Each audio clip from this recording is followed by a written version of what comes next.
Sosok Rusli, seorang pelaut asal desa Bontotanga, Kecamatan Uluwira, Kabupaten Bantan, mendadak jadi sorotan usai menikahi dua wanita dalam waktu 2 hari.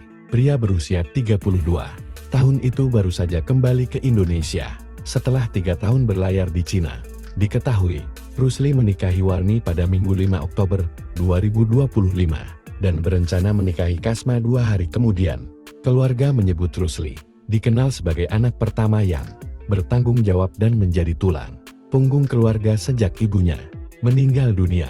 Sepupunya, Nur Samsi, mengungkap bahwa kedua istri Rusli sudah sepakat dengan pernikahan poligami itu.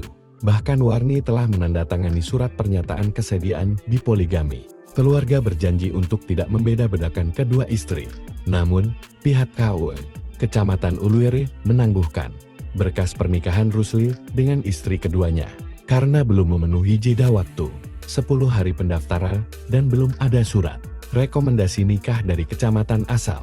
Pihak KUA menegaskan Rusli wajib memperoleh izin poligami dari pengadilan agama jika ingin melangsungkan akad kedua.